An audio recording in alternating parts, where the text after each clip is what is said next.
What I've learned, or I guess what I've refined in more recent times, has been that active fish are going to bite, and that I need to be, that my aggressive technique can be even more aggressive than I ever thought it could be in the past. I have really put my foot to the throttle. I used to think that I fished fast, but I have become growingly impatient with fish, and I will get down there with whether it's a swimming jig or a really fluttering type of spoon, and get down there and try to fish as quick and hard and as fast as I can. And if that fish isn't going to bite, I'm moving on to another and trying to find a hotter fish faster. It's about at the year period, but about a year ago this past summer, Billy Linder told me something really interesting. We were out on a boat together, we were filming a segment for AnglingBuzz, and Billy said, you know, I just got off the water, I was just swimming around down there with the fishes, and he said, you know what, walleyes swim, walleyes move. And I thought to myself, you know what, you're right, walleyes move. And so often I think to myself, I'm like, well, here we are camping out in these spots, whether it be open water or ice fishing, and we're waiting for fish to come to us. And I just think back to the most successful days I've had, whether it be ice or open water. We're following movements. If it's a nighttime period, you're starting in the depths and you're capturing fish that are working their way up to a piece of structure. And the best of the best times I can remember fishing is when you're not just sitting there waiting for the fish to intercept you, but you're actually migrating with the fish. You know, we're always learning stuff, and sometimes, you know, the thing about fishing is maybe so often we relearn things. In the sense that we'll get something in our heads, and we'll realize that, you know, something changes, and sometimes it's kind of a deal where you zig when everybody else zags. But I tell you what, over the last, say, couple years, 3 years anyways, we're really starting to see a push back towards finesse, where finesse has been around ice fishing for a long time. You know, back in the day where, you know, people are using the 2-pound high-vis strand. You know, 20 years ago, they're putting a kink in the line with their thumb, you know, and they're watching that kink, you know, get bigger or smaller, you know, and using a schoolie reel and light line. And then all of a sudden it went to, you know, finding new fish and just being the, you know, almost like power fishing on the ice, where, you know, you're using bigger stuff, you're using tungsten, you're getting away with 4-pound tests because you're using the tungsten, and the first person to land on the fish, you know, catches the biggest fish, and they find aggressive fish. And so we saw that trend really, you know, over the last, say, 10 years, where people were almost kind of getting away from finesse and being the hunter and being the first person to find fish. And it was kind of a, you know, it was an attitude, well, if you have to use 1-pound test, and if you drop down and do all that stuff, well, you know, you're not, you know, you're fishing, you know, yesterday's fish, okay? But with that being said, you know, between zebra mussels and just the fact that there's more good ice anglers, and there's just a lot of things happening on the scene where, you know, we're seeing more finesse. We're seeing, you know, a demand for 1-2-pound tests. We're going back to vertical jigs versus a horizontal jig. I believe a vertical jig, you know, it moves less water when it's like this versus like this, and it's moving more water, okay? And from a fish's perspective, it looks a lot smaller. It's a lot smaller footprint. And so on a really tough bite, and we're going back to the teardrops that were around 20, 25 years ago, just that they're today's versions of the same lure. And so you look at that, you know, it's like what is old is new. And so, you know, that's probably the big thing we're seeing, is that this finessing is spreading into just more lakes, you know, clearer water, zebra mussels, high pressure.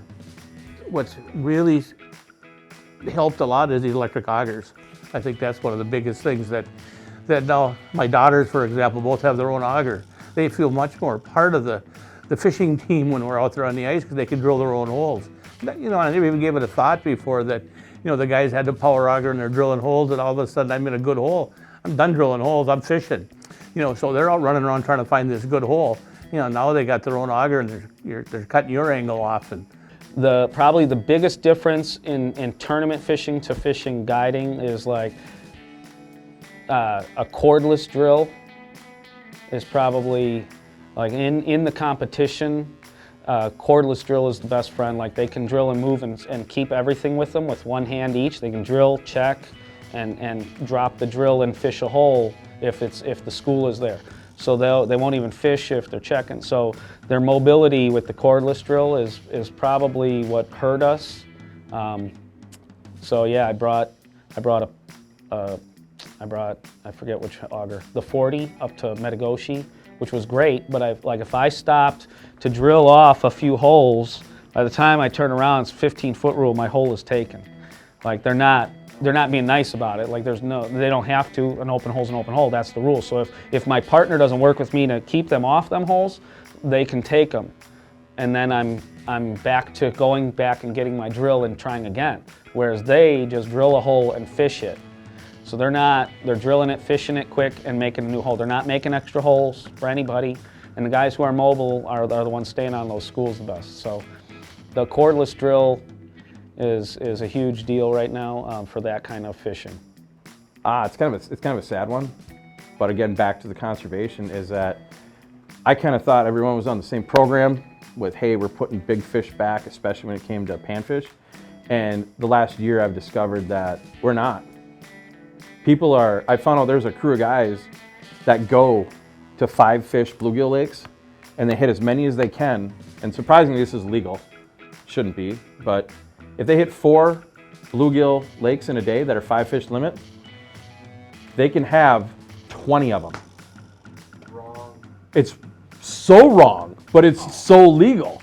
But this is people that are capitalizing on that, and that's why, again, I feel so strongly that we need to, anytime you create a law, anytime you do this, there's always going to be that certain amount of people that are going to take advantage of that or try to find a way around it. So, again, we got to be better and, create that. Again, so that's 1% of the population that's doing that, but they're affecting the bodies of water that we care about so much, and they're affecting the whole group. We got to be better. I really stopped using 1 and 2 pound test because I would snap it off just handling small panfish, and it was frustrating losing all my bro bugs over something silly like that. But I found super lines like Sunline. 1 and 2 pound test, I use it again. It's just awesome. Line is very important. And I use fluorocarbons in the winter because monofilament is good if you're fishing horizontal, but we're fishing vertical. So you get a better sink rate with fluorocarbon, and a good fluorocarbon line is nice, it doesn't wick water. Braids are nice if you're inside and warm, sitting with your heater and your big screen TV, but in reality, when you're on the ice and it's crunch time, super light line, finesse tactics, impulse plastics. I think the biggest thing that we've started to do with ice fishing is having the ability to spread out a little. And what I mean by that is like the remote jigging stations, taking a hot box and putting a whole separate system away from my shack to where I can fish 2 different things. That's good for a couple different places, when I'm out on a big flat. A lot of times it's just a matter of 30 feet away, there might be a little pot of fish. And if I had a line over there and a line, I'm fishing 2 different places, and everybody in the group does that, all of a sudden we're covering a lot more water. It's kind of like planer boards in the summertime. You spread out, you can contact more fish. When you're on structures, where I think it's really cool, because there's so many times where where are they active on the structure? Are they down on the bottom, or are they up on the top? Are they somewhere in between? Well, now I can sit there and look for active fish up on the top with my jigging spoon or whatever, put a dead rod out at the bottom of the break and see if they're actually cruising down there and biting. So I think that's the biggest thing, and I think more and more you're going to see that companies will start to react to that a little bit.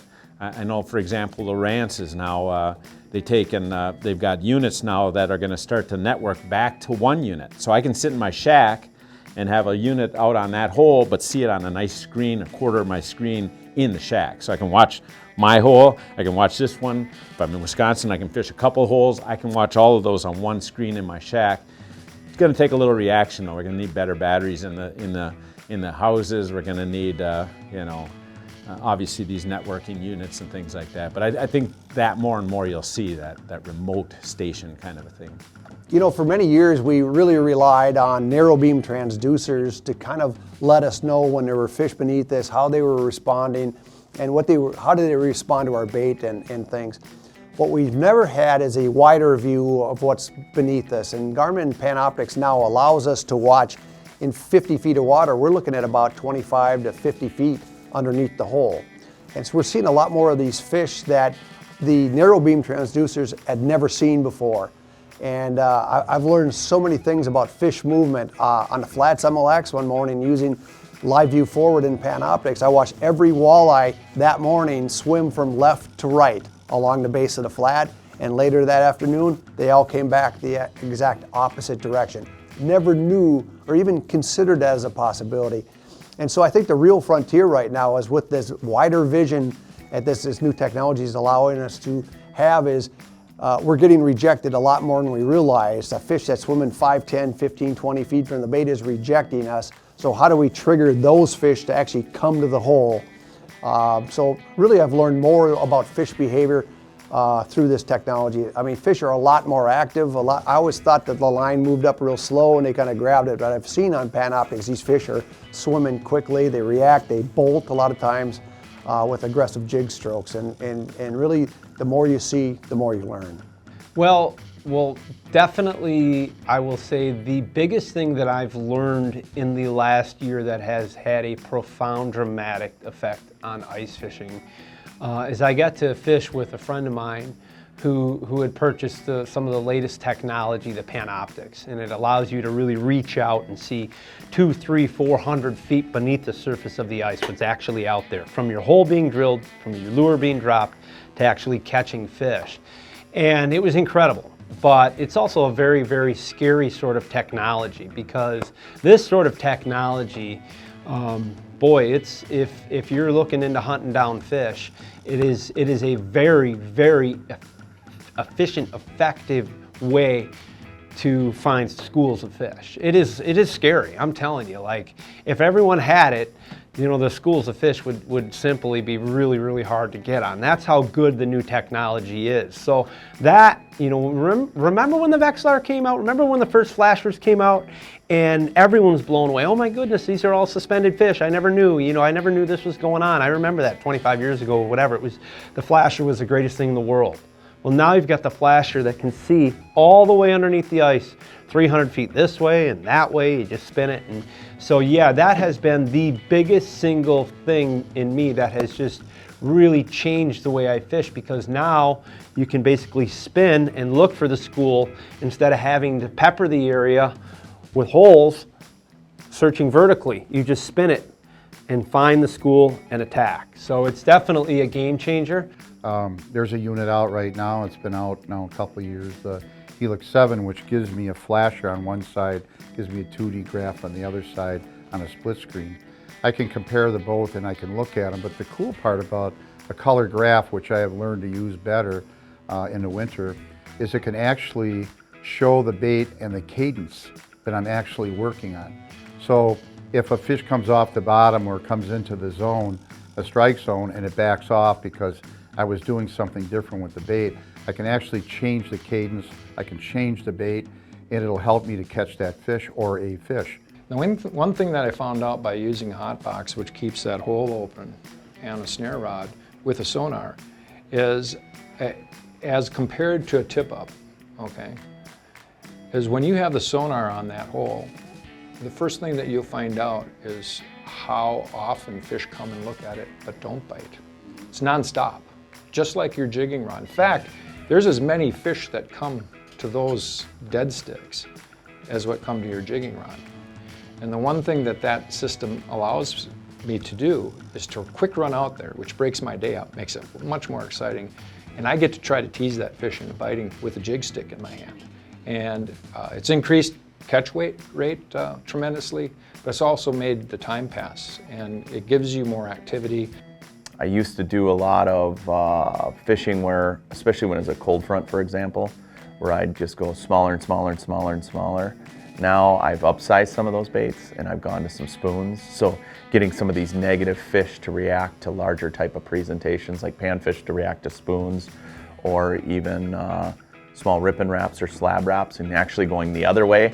Instead of continually downsizing, I've upsized. So those are some of the things that I started doing over the past couple seasons that have really helped me catch fish, especially during the doldrums.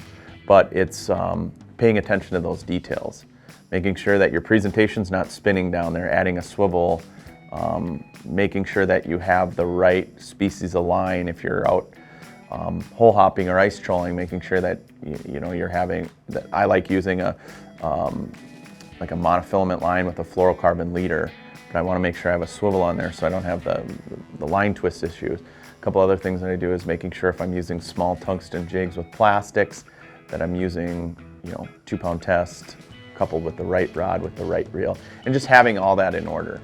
By doing that, you're going to put more fish on the ice.